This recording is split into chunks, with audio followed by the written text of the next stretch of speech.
So I'm going to talk about how we've used large language models in a clinical department in particular, including all of the privacy and ethical concerns that come with that. First, I'm going to do a little plug. So my department collects high-resolution waveform data from our operating rooms. These are signals captured at up to 512 hertz, so 512 times per second, from our operating rooms and our neuro-intensive care units. And there are all kinds of things that you can do with waveform data, as we call it, which just to us means sampled more than once a second. We call it a waveform. You can label it. You could take an ECG signal and say this is a type 1 or a type 2, and the medical people in the room might know what that means. You could predict electricity demand in Victoria, Australia, if you had samples of electricity demand in Victoria, Australia. You couldn't predict it from my ECG signals, I hope. And then you can extract features, which you've seen some talks about in the other room, I think, where we would actually label certain parts of your ECG and your blood pressure and get information about you out of those signals. The reason I'm showing this to you is we've done a few things with this that have been published. We've estimated arterial stiffness in patients using how long it takes a heartbeat to get from here to here. We've figured out what someone's optimal blood pressure might be during surgery beyond just the normal standard of care recommendation that's 65 millimeters of mercury. And we've conducted the largest ever human outcomes trial with that particular tool I just described, recommending optimal blood pressure. But we stalled out a little bit on ideas. So if anybody has an idea of what you can do with high resolution waveform data from cardiac operating rooms, we would love to work with you. All right, and so with that plug over, what I'm really here for, every time I use this quote, I go back and I look and I think, it must have not been Science, it must have been a Science affiliate journal that had this. And every time, nope, it says Science right there in the citation. So this came out in July of 23. This was a study where some office workers were given sets of tasks. And they did an interesting control. So first they had one group not use any AI, and one group use ChatGPT to help them. And they compared their experience. Well, then they took the group that had originally not used ChatGPT and had them redo the task. So they were sort of their own control. And what they found across the board in both ways of doing the experiment, that the average time taken to perform a typical administrative task, so we're talking about drafting a recommendation letter, preparing a memo, taking meeting notes, that sort of thing. The time taken to do that decreased by 40%. And then by a panel of judges, not another AI, which is now very popular, but a panel of human judges saying how good the result of the administrative worker's task was, that quality rose by 18%. And so time to completion went down, and how good a job they did went up when using generative AI. And this is the generative AI of a year and a half ago, which I'll tell you as someone in the field, every 2 weeks has felt like a year since about December of 22. It is madness, but it's really fun. So I want to start there. We've already seen these things improve productivity. We have evidence that they do it. Let's take a step back though and say, what exactly is AI? Technically, it's a shortening of artificial intelligence, but I think we should abandon that because it's been through marketing and venture capitalists just turned into a meaningless phrase that I guess we could say computers doing stuff that looks sort of like humans. That's what AI is now. It has no real technical meaning at this point. And so I like to situate it, in my mind, as a collection of tools. That's what AI is. Those tools can generate images, like the image of a collection of tools on the right that an image generation AI made. And I want to focus on two for the first part of this talk, generative AI and supervised learning, because there is a deep connection between these two things. So supervised learning, you could essentially think of, if you know what a logistic regression model is, that's sort of our baseline simplest version. But it's where you have some input features and you have a prediction that you want to make on the other side. The reason that it's called supervised is you have examples of the kind of prediction you want to make. So you can give those examples to the computer. That's the supervision, is the fact you have examples in advance. If you don't have examples, that's called unsupervised learning, also known as clustering for the most part. Okay, so we take some input features, and this might be, these are about penguins, So this might be the penguin's height, the penguin's BMI, and the penguin's marital status. And we use those to determine if the penguin is happy or sad. And so we would have some sort of model in the middle, and for the moment we'll just say it's a black box, or if you know what logistic regression is, we'll call it logistic regression. And that model will be trained on actual examples where we knew a penguin's height, BMI, marital status, and we had maybe 1,000 of those, and we knew if the penguin was happy or sad. So we have examples. Then later, when we don't know if a penguin is happy or sad, we can get their height, BMI, marital status, and run it through our model and make a prediction of if the penguin is happy or sad. Okay, that's supervised learning. Now let's flip over and talk about what generative AI is, specifically in the context of large language models. So a generative AI is going to take a prompt or an input and produce a completion or an output. So I might input, I spy with my little eye something, and what will come out is that is green and has leaves, that helps people get to the hospital quickly, that tells time but doesn't tick. Okay, so these are my input and my output.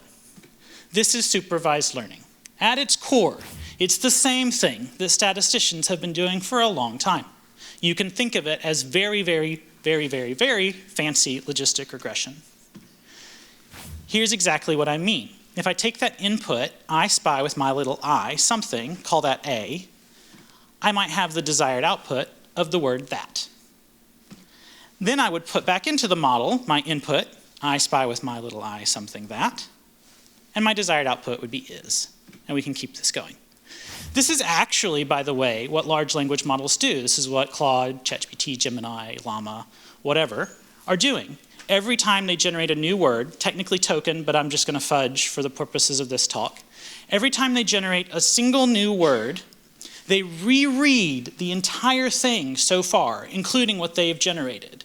So it's almost like the thing is born, generates one word, that, dies. Then a new one is born, is, dies. A new one is born, green, and dies. That's what's happening under the hood. That's also why these things are so energy intensive, is the whole process is running again every time, rereading the whole document so far just to produce the next word. And by the way, I typed that into Midjourney, an image generation AI. I spy with my little eye something that is green, and that was its interpretation. I thought that was kind of cool.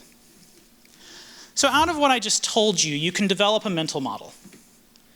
And that mental model might be that large language models are merely statistical models of text. They assign the probability of each next word, token, one token at a time. And here's an example of what I mean. I gave this prompt to DaVinci 3, the older, dumber cousin of ChatGPT. Correct this to standard English, she no went to the market. And I turned on a feature in OpenAI's Playground where I said, I would like you to return to me the distribution of probabilities you generated for each token. And so it gave back, she didn't go to the market, which is a good correction. And I highlighted the second token, DIDN, and asked it to tell me the probability of generating that token. So with 80%, it generated DIDN. But with 20% probability, it thought that DID might be the next token. And so maybe it would say she did not go to the market.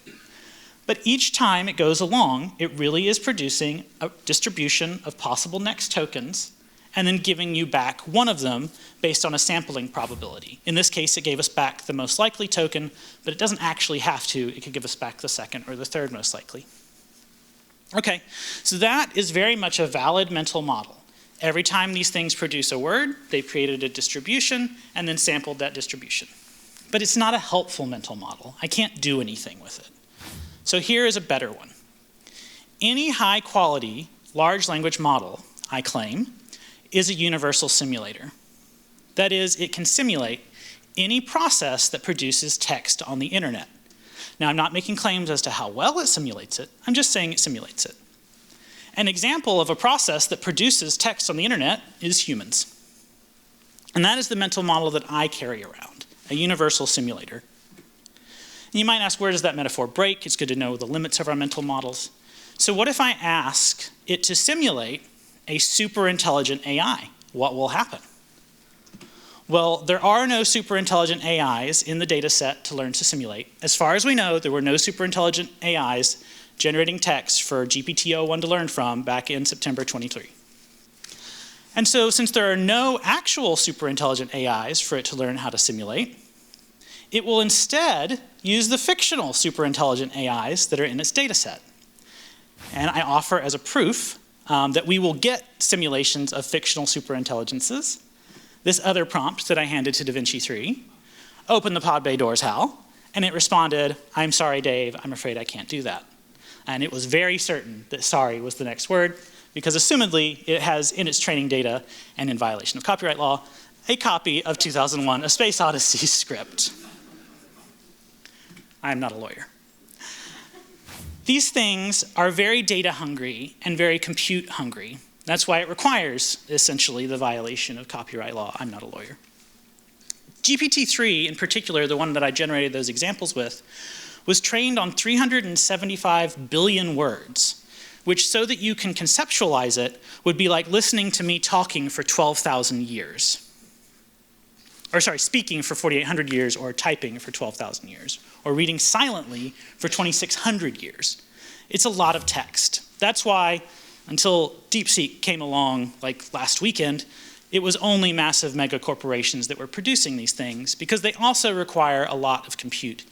GPT-3 in particular was trained on its estimated over 1,000 GPUs using 1.3 megawatt hours of energy. That is the electrical use of the average US household for about 120 years. And so that is the complexity of training that's required for these massive models, and why only so far mega corporations have been producing them. Of course, until last weekend when DeepSeek proved all of that wrong. Let's do, before I dive into some demos, which I hope will be very fun, a little bit of a SWOT analysis of generative AI in healthcare. So first off, strengths. These things are highly efficient. They can go through large volumes of text much faster than we can. In fact, one of the AIs I'll demo for you, I ran into one of our clinicians this morning, and he said he had taken 330 of our non-safety, non-policy violation reports. So this is just where we have a best practice and someone didn't follow it, and then there's a report. He'd taken those and used one of our tools to put them into 8 categories without any pre-training. And I'll demo that tool here in just a second. But that's highly efficient. It would have taken him hours and hours and hours to go through those 330 reports and assign them to the 8 categories he cared about. But he did it in about 2 minutes with our tool, which uses some of the GPT models on the back end. These things are highly versatile. We used to say that AI is very brittle, but especially with foundation models, that's image generation models, text generation, video generation. These things are doing well across a wide variety of domains. And so AI isn't as brittle as it used to be. In a sense, these things are continuously learning only because the companies that make them are always retraining them. It doesn't learn from one conversation to the next you have with it unless you just happen to have those 2 conversations across one of their rounds of training. And then they're scalable. This is where it starts to get world-changing, is I can only have a conversation with one human at a time. But right this very moment, Claude, Gemini, ChatGPT, Llama are having conversations with millions of humans. They, of course, depend on their data quality. And these things are trained on the internet. And I mean a sizable fraction of the internet. Like if the internet were a pizza, we'd be disappointed with how much is left after training one of these things. That is the data going into them. And so the trustworthiness of them is essentially a random person on Reddit. That is the data quality that we know went in and should come out. They technically lack domain expertise, but we're quickly seeing them do really, really well on standardized tests across domains. They are not interpretable. These models, at their core, are doing a whole bunch of matrix multiplications that are creating very complex nonlinear functions that our brains can't even hold all of the elements of that function. So we can't look at the equation and hold all of the elements in our brain at once. And so we cannot currently interpret what these things are doing. There are folks working on very clever tricks for figuring this out. But in asking, why did the model complete the sentence with, I spy with my little eye something that is green? Why did it choose green? We really don't know. And the people who build it really don't know. And that's where we're at right now. Also, these things do hallucinate, or confabulate is the better word. It means to make something up when you don't know the answer, which is what they're doing. And so these things will make something up. Because at their core, they're designed to respond to you with text. And so if they don't know the answer, they're still going to respond to you with text. That's what we built them to do. In terms of opportunities in healthcare, personalized medicine is a big one. I talked about some personalized medicine things at the start that we're using waveforms for, where we can tell you your optimal blood pressure during surgery. Predictive analytics, obviously AI has been doing that for a long time, but generative AI is doing a surprisingly good job, especially if you put multiple of them together and say, what do you think will happen? And you sort of do a Delphi method, if anybody knows that. It's an old, get people around a table and they talk about a prediction until they all agree. That is doing surprisingly well. There's actually a model where they're sticking 3 together, and it's done pretty good predicting the price of Bitcoin, I hear. EHR integration, I happen to know Epic and Microsoft entered into a partnership to already do this. I have seen the demo of someone talking to a patient's chart. So rather than reading the patient's chart, when was the last time this patient came in for having their lungs checked for asthma or COPD, and it'll just give you back the answer. When was the last time this person had surgery? Did they have a difficult airway during surgery? And so instead of reading and looking, they're just talking to the patient's chart. And then telemedicine, I think, is, we're going to see this very soon, or maybe we're already secretly seeing it behind the scenes. At UAB, you can go to an e-urgent care visit where you fill out a 50-question form, and at the end, a nurse practitioner writes your prescription. Well, imagine if an AI were to take that 50-question form, propose the diagnosis, propose the prescription, and then a provider just says, yep, looks right, or changes it. I think we're going to see that if we're not already and just haven't been told. In terms of threats, privacy and security are a big one. For the most part, the best models are owned by mega corporations. They're too large to host locally, and so they are hosted by mega corporations. And so you have to be okay. No matter what contracts you sign, there's going to be some level of trust in handing over the data to those corporations. In terms of ethical considerations, I've lost the thread at some point on the ethical arguments. I have a slide on what I think the best ethical argument is at this moment. But in some ways, I sometimes think that people ask, what about the ethics of AI? And what they really mean is, I'm scared and I don't know what else to ask. And I'll tell you why I say that. I've seen a lot of folks in academia say, well, what if the person isn't actually writing all of the paper? And I want to respond, you mean like you and your grad students? Are you just upset that it became cheaper to do? And that's why I've lost the thread on ethics. In terms of regulatory compliance for the medical field especially, at any moment the FDA could just say no more and it'd be gone. ChatGPT is not an approved medical device. Claude is not an approved medical device. As far as I know, there are no approved medical devices that are LLMs, large language models, at this moment. The one that really scares me is over-reliance. There is a documented human cognitive flaw called automation bias. And that's that if I tell you an answer came from a machine versus an answer came from a human, you're more likely to believe the answer simply because it came from the machine. This is the phenomena of the cashier tells you that your milk, eggs, and bread were $5,000. And they're just like, well, that's what the computer says. That happened to me in the UPS store once. So we have this cognitive flaw called automation bias, and that will lead us to over-reliance if we're not careful. We're just going to start believing these things without really knowing why or having a good reason to. All right, my summary of ethics advice, or how I try to find the thread again. In my car, I have a blind spot monitor that lights up just like this one. Now, if I'm changing lanes, and I look at the blind spot monitor, and I believe it, and it says there's no car there, but there actually is, but I'm not checking because I believed it, that's going to cost me a lot of money. That could cost someone their life. It's a very expensive proposition. On the other hand, if I look and I ignore the blind spot monitor, and I think there's no car there, but there is, and the blind spot monitor is telling me, that's going to cost me a lot of money, maybe some lives. It's a very expensive proposition. But if we work together, And if I'm wrong, I say there's no car here, but the blind spot monitor says there is, so I do a double check. That costs me maybe an extra second. And if the lane is clear, I can change lanes. If the lane is not clear, it costs me a second, but gained me thousands of dollars and possibly someone's life. And I think this is how we have to treat AI. We have to say, how can I use this in a way that will maximize benefit when it is right and minimize loss when it is wrong? This is the sum of the law and the prophets. All right, so what have we done in our department with all that in mind? So first off, we have a BAA with Microsoft, and so we are HIPAA compliant to transmit even patient data, which we've only done in one specific case, to Azure for processing. So we're actually using ChatGPT, all the models at some point. We even have access to O1 right now.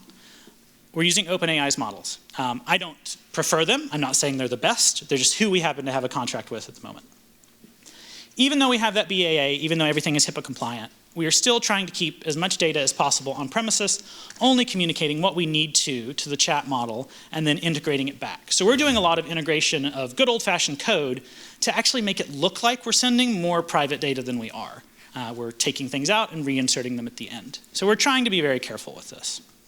But even with that, our very first project was really, really small. So we have several tools. The very first one was very, very simple. It doesn't actually access any data. It just accesses descriptions of data. So you remember I said that we have a high-resolution data platform in our department? Well, we have basically given the AI access to our database schema. So it knows what data is in there, even though it can't actually see the data. And so you might have a research question. This one's kind of silly. It's not even a question. But I want to compare our chilled blood pressure with ECG. You hit submit. This is going to do an AI-assisted search of that database schema. And it's going to say whether or not the data our department already has collected retrospectively could be used to answer your question.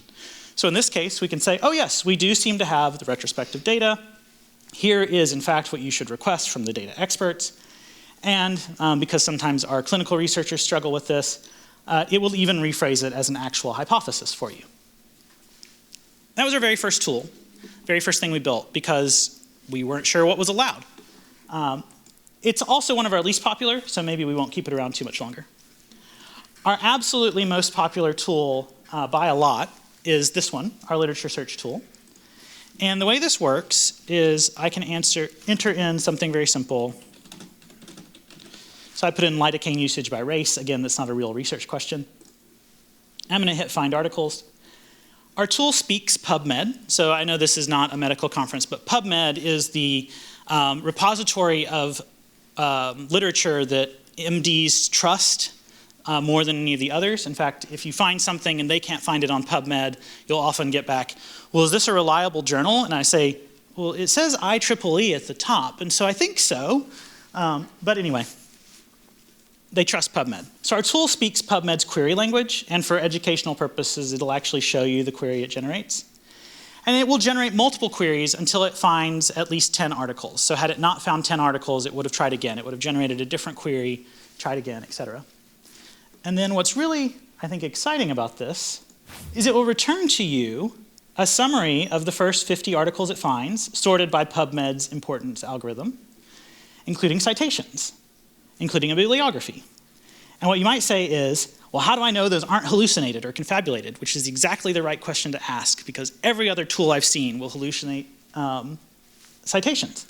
Ours will not, because we just took the very simple approach of we won't let it write the citations. If we think it's going to hallucinate them, don't let it write them. Instead, what we do is we say, what articles did the AI read when it generated this text? Okay, let's go pull the citation from those articles directly from PubMed. And so now we know that these are guaranteed to be real. This PMID will actually lead me to this article on PubMed, because the AI had nothing to do with writing that citation. That was written programmatically by saying, which ones did it read? Great, go get the citations for them. Now, it is entirely possible that it hallucinated or confabulated what this article was about in this sentence. We have spot checked and we haven't seen that happen, but it is possible. It is, though, impossible for these to be a hallucination because the AI had nothing to do with them. Let's go through a couple more that people seem to like. So you have another one that will generate human subject protocols for IRB approved research. If you're going to do human subject research at a medical center, I think actually anywhere, you're supposed to get IRB approval. And so in our department, if you want to do human subject research, you have to get IRB approval. What this tool does is it asks you 6 questions about your project. So in this case, we're going to compare regional anesthesia to general anesthesia. So do they numb my jaw or do they put me to sleep? I'll answer other questions. We preload the exclusion criteria that our IRB prefers. And then you tell it what kind of study you're doing. And this one we may not let run the whole time. But in 5 minutes or less, this is going to produce an 8-page human subject protocol that is about 70% of the way there. We then have our researchers go and try to make changes, edit the draft before they submit it to the IRB. We have a team that intercepts these, so none of them go straight to the IRB. There's always someone checking that a human actually worked on them first. But this will draft the human subject protocol for this project. All right. Other ones we have that if people are interested, I'll show them off. Who knows what Notebook LM is from Google? Okay, so less than half. So Notebook LM is a tool that you can upload a collection of documents to. And it will, among other things, generate an audio summary of those documents in the style of an NPR All Things Considered podcast episode. Now, we feared and had confirmed by the ASA, the American Society of Anesthesiologists, that it is a copyright violation to upload other people's articles to Google servers for Notebook LM. So what we did is we made our own version that you can upload an article to. It stays on our owned resources, so hopefully no copyright violations, and generates an audio summary that we've actually already used in med student education. So we now have in our department a medical student module that is all based on podcast episodes generated by the tool that I can demo. There are about 75 podcasts, I think that's too many, but that's what the person did. 75 podcasts that the med students listen to as they progress through this module. All right, let's see the human subject protocol. If anyone works in a hospital, I get oohs and ahs sometimes when I demo this. So first of all, we have like a checklist just to say, here are all the things you need to do before you submit this. We also, because our IRB has told us folks are bad at actually listing all of the variables they want to collect, we just have the AI read the protocol and then list all the variables. But then here, all AI-generated text about the study. And this is 8 pages. So we have this 8-page human subject protocol that they can then edit and submit. We've had estimates, because this is all just people self-reporting, we haven't done anything real. We've had estimates of people telling us this saved me 2 hours on my project up to this saved me 6 hours on my project. And so you better believe when I do the ROI estimates, I use the 6-hour number. All right. This last one is pretty cool. The person that I was telling you about earlier, who used our tool to label 330 documents, I'll actually demo this one because it's pretty fast. So here is a very dumb example. So these are COVID tweets. What I mean are tweets during the pandemic lockdowns. We have the original tweet in this column, and we have 6 labeled examples. So was the sentiment of the tweet positive, extremely positive, etc. Now notice we have several unlabeled examples. That's where this column is empty. So nothing up my sleeve. Notice we have unlabeled examples. That's the key part there. And what I'll do is I'll drag that file I just showed you here. And you can say, I want to label the tweet. It is entirely optional whether you say that you have examples or not. So if you don't have examples, you just tell us what the categories are, positive, negative, and you can describe them. Or you can say, I do have examples. We'll pre-fill them for you. And if you want, you can add a description, which the AI will use. But I want to note here, because to me, as someone who's done traditional machine learning, I'm going to give this AI tool 6 examples, and it's going to label the other 10, and I've only given it 6 examples, not 6,000, 6. All right, watch it like fail on me now that I built it up. Okay, so that's going to work in the background. All this is really doing, to be honest, is it's making calls to one of the OpenAI models using what's called in-context learning or few-shot learning, where we are saying, here's what I want you to do, here's the description of the task, here are 6 examples of completing the task.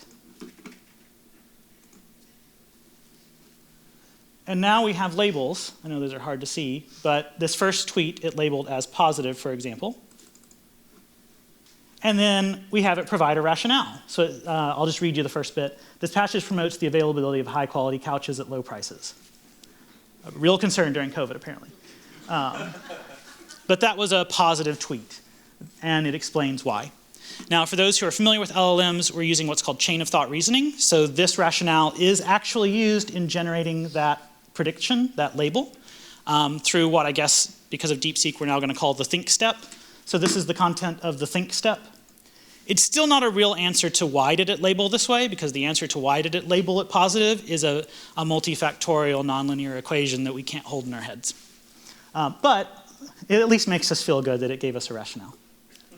All right, and then finally we have our podcast generator. You can upload articles to it. It does take a long time because it's doing pretty complicated things. This is an article about a large language model controlling a robot, which is just very fun. And so you can say what model you want to use. We got feedback from our clinicians using this that NotebookLM from Google was not customizable enough, so we said, fine, you can customize everything.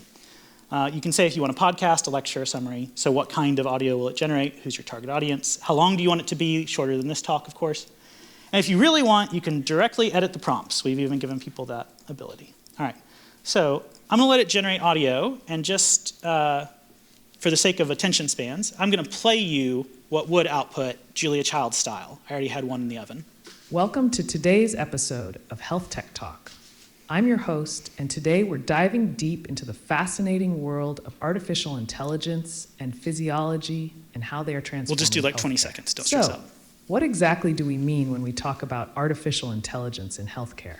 It's a term that can seem a bit daunting at first. Absolutely. Second host. Artificial intelligence, or AI, is fundamentally about creating machines and systems. Okay. So that's what our tool will produce. And it takes it about 5 minutes. That one's pretty intense. We are planning a public preview of all of our tools. Our goal is to have our literature search tool publicly available by the end of February. So sadly, I don't have like a form you could fill out to say, please email me. But if you would like access to that tool, just email me at that address. Say, hey, whenever you release your public preview, I'd love to get access. Right now, all of our tools are just internal. Okay, so thanks to the other people on my team, and we'll open it up to questions or comments. When you had said earlier that when the LLM comes up with green, when it said I spy with my little eye, right, something that is green, and you mentioned that, I guess, you don't know as the user how it chose green, but also the people who created the LLM don't know how it chose green. If this question makes sense, what type of don't know is it? Meaning, is it I don't know specifically why it chose green, or I don't understand the process that led it to choose green? Yeah, is it literal magic in the middle? Yeah. We understand that there are essentially matrix multiplications and weights, and those weights have been tuned by whatever your favorite optimization algorithm was. We don't understand the model of the world that it used to arrive at that output. And that could be as simple as, did it really focus on the word spy? And did its collection of nodes related to the CIA get activated? Or did it focus on like the frame and know it was a game that we're playing, the I Spy game? And so that's the sort of logic that I'm talking about. We don't understand, if we were to watch which weights got activated in the model, we don't really understand what those collections of weights mean and why those were the ones that got activated. Like, why did it activate CIA and not NSA? Why that kind of thing is what I mean. Hey, I had a question. You mentioned AI models confabulating things, and I was curious if you find that it has to do with what data is in the data set. So, for example, is it accurate when it wants to summarize a PDF, but it is inaccurate when you try to summarize a book that hasn't come out yet? Yeah, so I've seen both. We actually have, one of our tools helps people prepare their promotion packet for moving from like assistant to associate or associate to full professor. And that tool has assigned people titles they don't have, even though it had access to their CV and was using their CV. Now what's interesting is we were curious why this happened, so we went and looked at some of the accomplishments they had, and other people with those accomplishments tended to have that title at their institution. And so it's it's not perfect. Like, we wanted it to only use the context of the document it was given, but it still made this inference. I'm anthropomorphizing it here for convenience. It still made this inference that person should have this title, and so it put it in the recommendation letter it wrote for them. Now, the other one, I think this is fun. This actually comes from someone who used to work at OpenAI but doesn't. His example was, if you ask the model a question about the Harry Potter books, it turns out that in the world, there are far more words dedicated to Harry Potter fan fiction than there are to actual Harry Potter canon. And so by the simple distributional properties of the model, you're more likely to get an answer from Harry Potter fan fiction. And so in some cases with confabulations, what do we mean by correct? Like, was it really wrong in that particular example? And we're probably just saying, well, it wasn't useful to me, and so that's what we mean by wrong. So I have a question in regards to the scale of these models. So when you're working on these very large neural networks, you have all these nodes. And my question would be, how do you evaluate overfitting when you can't really visualize or conceptualize the scale of the model? This is a problem that I happen to know a researcher at Microsoft has worked a lot on. If you want to read that team's paper, it's called Sparks of AGI, which is a clickbait title for a paper. But what he did was he took a task that was so ridiculous that no one would ever think to ask for it. And it was draw a picture of a unicorn using TIC-Z. Now, if anyone's, nobody laughs, so I assume nobody's like deep in the LaTeX world. But TIC-Z is this really obtuse, esoteric graphics package inside of LaTeX. No one would ever use it to draw actual art. And so his supposition was, it is impossible, essentially, for this request to be in the training data. And it still was able to provide the TIC-Z code for creating a unicorn. Now that sounds ridiculous, right? This is where we're at when we have the infinite humans, not the infinite monkeys, but basically the infinite humans generating all this text on the internet. If I ask it a question, how can I be sure it wasn't just overfit and the answer was something that's been typed on the internet before? And that would essentially require digging through all of the text it was trained on. So have you considered using something like synthetic data to get past some of the concerns around, patient privacy and things like that? And I guess I'm kind of curious about your thoughts in general around synthetic data. You've mentioned a few times, all the data is here, we've got this big piece of pie, but there's research out there, especially in the AlphaGo land, of we have this tiny bit of all the moves that humans have ever played, and then why those things kind of started beating humans is because it expanded past that without examples. Yeah. So interestingly, I think I'm going to answer your question two ways. So one, I would think you're asking about synthetic data because you would anticipate that we need to fine-tune these models. And so we would not want to use actual patient data on them. Although now we have the contracts in place to use patient data. We have yet to find a task that we needed to fine-tune for, which scares me a little bit. In fact, this morning I showed to one of our clinicians predictions of difficult airways, which is where someone's already been anesthetized and you're trying to get the breathing tube into them, or there's been some catastrophe and they're not anesthetized, but you still need to get a breathing tube into them. Difficult airway is a situation where you either need video help or you need someone who's been doing it for 30 years to come and figure out what's wrong. So it can lead to emergency situations. Okay, so we wanted to see how GPT-4o Mini in particular, so not even the smartest one, did at predicting difficult airways. And I just wanted to see how it was doing at explanation.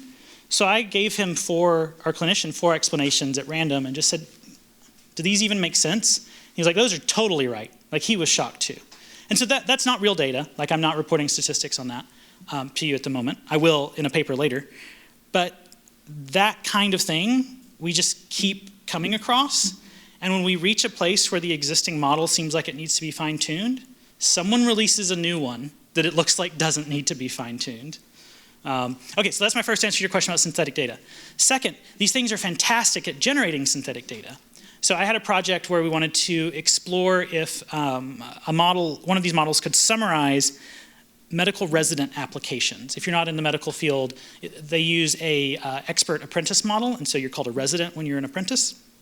And so applications of residents are considered PII, And the ACGME that's in charge of graduate medical education insists we treat them like PHI, essentially.